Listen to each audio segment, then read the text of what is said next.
For the sign of Aries, hello and welcome to my channel. So, Aries, in the recent past, we have religious factors. And this card says your love life is influenced by your religious upbringing and spiritual path. And religious factors is paired with valor. And on the flip side, it says be courageous.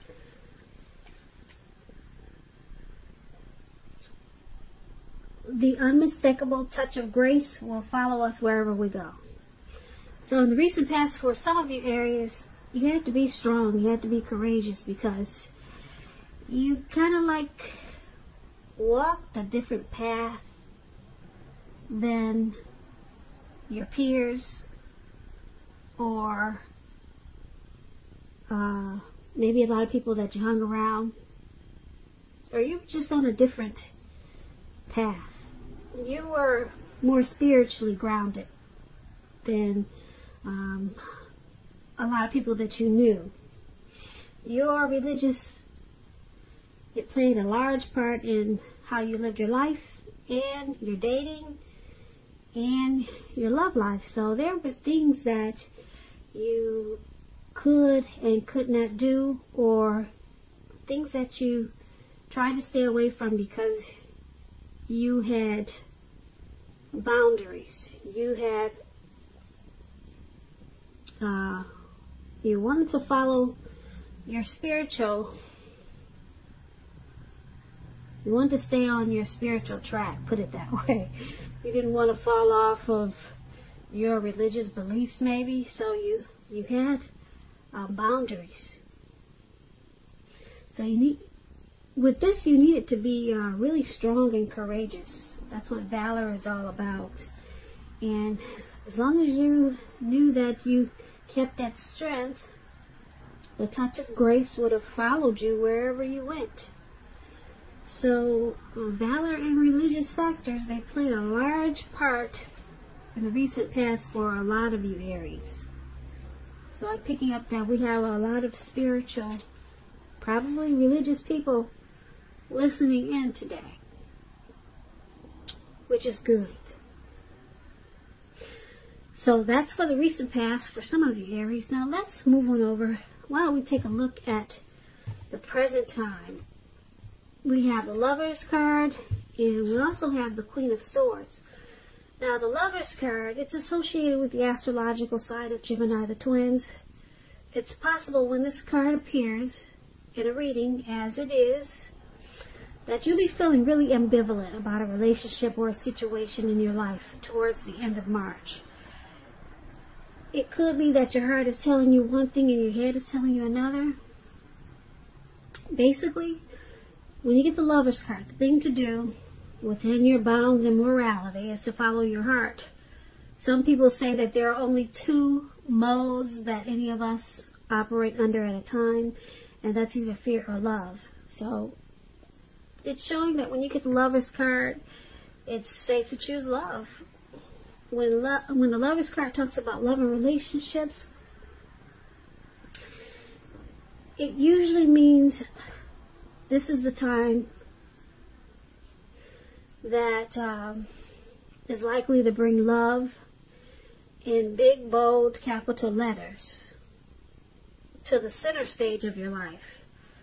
This is either a new relationship, or it could be a powerful return, rebonding of an ex, of an old one. Either way, you're going to be really happy about how romance is going. And others will notice that you're glowing. This is serious stuff when you get the Lovers card. It could mean in a new relationship where you're meeting each other's family and talking about forever. Again, remember to share your joy around those who need it. Life is going to feel really blissful to you towards the end of March. Could be towards beginning of April. But the Lovers card is it's a very beautiful, beautiful experience. It's paired with the Queen of Swords. Now the Queen of Swords, it can point to a woman in your life. This can be a woman, she's not to be trifled with. She carries her sword really strong and proud. Just like you see in the picture. This person, she could have hair on the dark end of the spectrum, dark hair, dark eyes. But it could go either way. And keep in mind, if this is not a person coming towards you or a person in your life, it's pointing to you having a need to be forceful and honest in some situation just to get your needs met. You probably will be feeling like you need to put your foot down. The Queen of Swords, it indicates that your instincts are going to be serving you really well. Really well. You already know what it is that you already know what it is that you need. So you're just going to have to go after it. Like I said, this Queen of Swords, it's about a very forceful energy. And a lot of people will find you abrasive if this is you. Now, when the Queen of Swords talks about love and relationships, when it comes to love, the only caution is to beware of the impulse to be too forceful. You probably heard the saying that you get more bees with honey than you will with vinegar. Well, there is some truth to this. Also, you can look at the Queen of Swords as maybe a mother or a mother-like figure that wants to interfere in your relationship, whether she means to or not. So you might have to figure out where your boundaries lie with this person and let her know. So that's another example of the Queen of Swords. So Aries, for your present time, Lovers and Queen of Swords,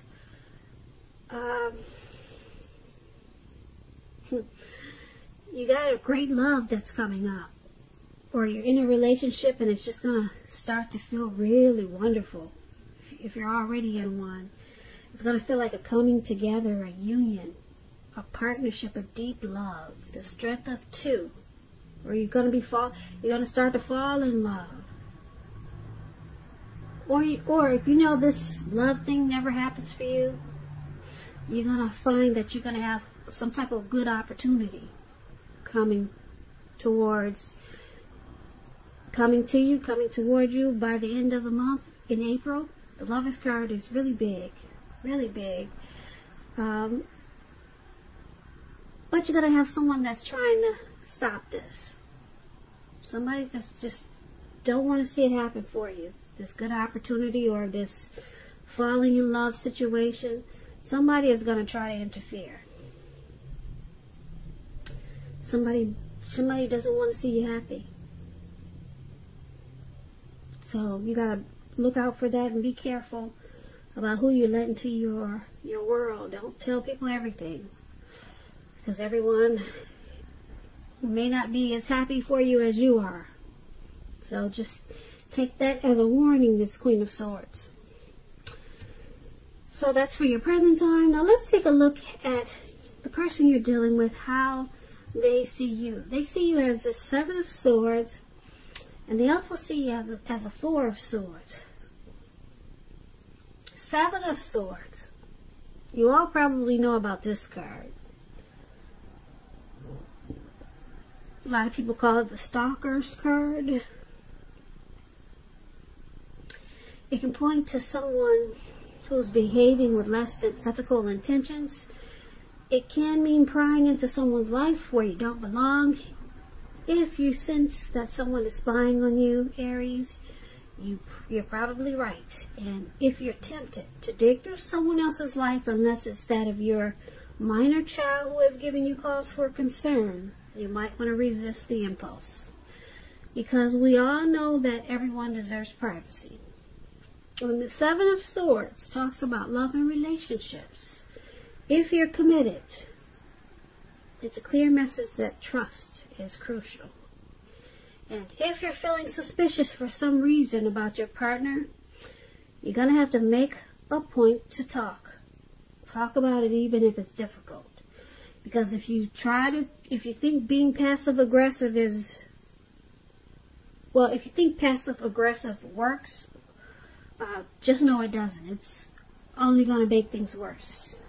And if there's some single Aries out there listening, and you get the Seven of Swords,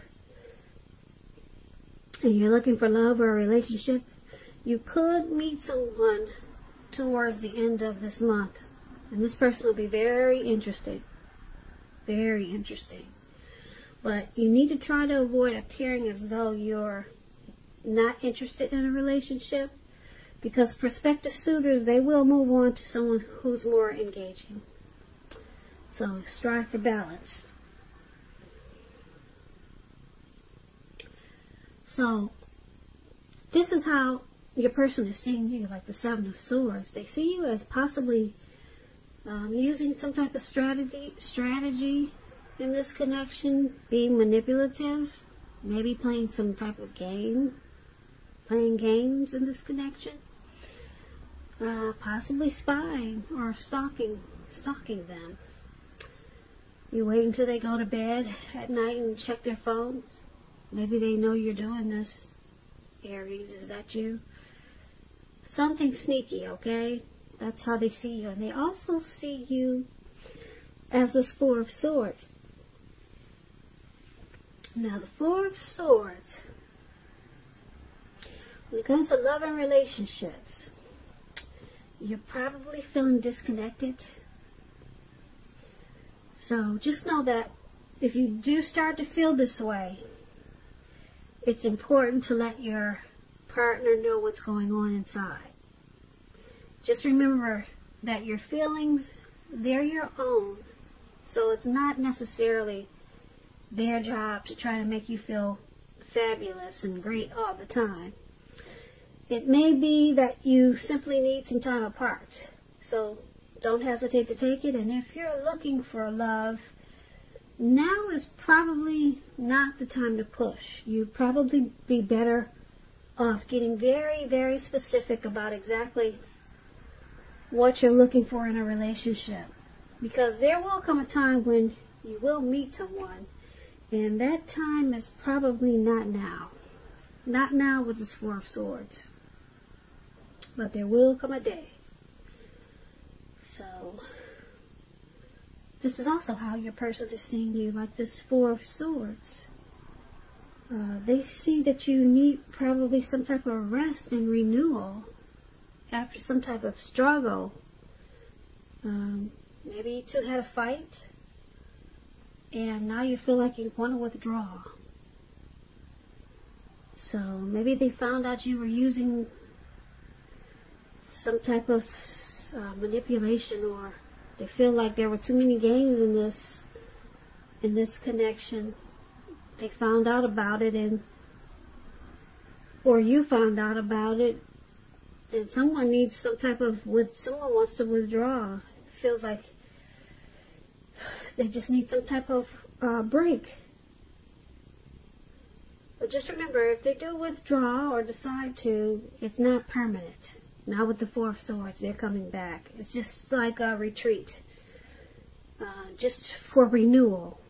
And this is how they see you needing some type of rest after maybe a fight in this connection. And like I said, they do see you as possibly using some tactics. So there's some trust issues there. With the Seven of Swords, brings trust issues. Now you need to, you need a break. They see you needing a break. Because something about you not really trusting this connection. So you've been using some type of game or strategy. So they see you, like I said, needing a break, wanting to withdraw. But it's not permanent. Not when you get the Four of Swords. So, once again, that's how they see you. Now let's take a look at how you see them. You see them as the Eight of Wands and the Hangman. Now the Eight of Wands, a lot of things could be up in the air. Could be up in the air, okay? And you're going to probably feel frustrated, tired of waiting. But when you get the Eight of Wands, it's an indicator that you're going to have to be patient a while longer. You may already have done all that you can do. Decisions now must be made by other people. When you get this card in the reading, nothing seems to be moving ahead. So don't try to force things. Don't try to force anything. It's likely to backfire on you if you try to force. So just know that sometimes our actions, they're all in the wrists. And all you could do is put your best out there and see where it lands. You put your best out there, now you just have to wait. Okay, so when the Eight of Wands talks about love and relationships, you're probably feeling ready for a commitment that doesn't seem to be coming in. Again, you cannot push someone before they're ready. You cannot get your needs met by force. So try to distract yourself if necessary, and your person, your lover, they may be back to you before you know it, offering you the love you've been hoping for on a silver platter. So this is how you see your person.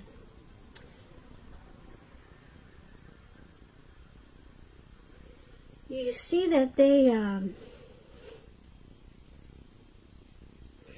may have something that they want to say or do really fast, but it's just not happening yet. You see them wanting to probably communicate, talk to you about something. There's something that they want out of this connection, but it's not happening fast enough. So you see them as just waiting for something to happen, but it's just not coming in as fast as they would like for it to. So you see them as impatiently waiting. That's the word. There, you see them as impatiently waiting for something. I don't know, maybe waiting for you to pop the question, waiting for you to come around to something. Who knows what it is? You would know that. But they're being really impatient, and they're tired of waiting, and that's how you see them. Now, you also see them as a hangman. Now, the hangman is about letting go. For example, letting go of an unattainable lover. It brings about the possibility that someone that you can be with will be there for you. But that's only one example. You may need to let go of a particular kind of relationship as being the only way you can be happy. And if you're in a relationship and you get this hangman, that relationship could be at a crossroads. And if you think the relationship is fabulous, you're going to need to make sure to find out where your partner's head is.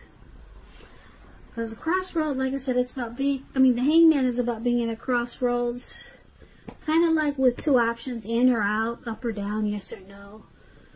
You could find yourself wanting to do something, but having no idea what it is or how to do it. So you may need to let go of attempts to control life situations, things, people. So this is how you also see your person, at a crossroads, needing to let go maybe of a particular vision that they have stuck in their head of how something should be or how this relationship should be. Let go of something. Maybe they need to let that go so that they're not confused. You see them as confused and just waiting on something to happen, and they're tired of waiting.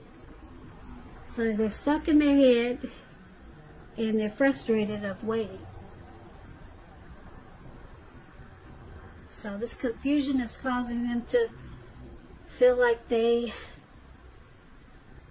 need to let something go, or keep it, or go in or out, up or down, yes or no. They're confused. You see them as confused. and they're just tired of waiting on something dealing with this connection. Once again, that's how you see them, this Eight of Wands and the Hangman. And let's talk about why it's happening.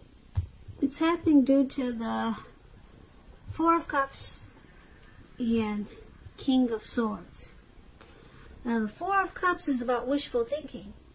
It warns us to remember to pay attention to what is now, count your blessings we each currently experience, and not to worry too much about what could be. Because it's really easy to overlook what we already have in pursuit of what we don't have. So make sure that you remember, Aries, to count your blessings. Don't spend too much time in self-pity or wishing your life away, because a lot of life has to do with where we put our focus. So put your focus on things and people in your life that you have to be thankful for. When this Four of Cups talks about love and relationships, you just basically need to look really hard at yourself as to whether you're being realistic when it comes to love. So just ask yourself a lot of questions, basically, with the Four of Cups about the connection. And this is one of the reasons why it's happening. You or your person is doing a lot of wishful thinking. Kind of like forgetting to count your blessings in this connection.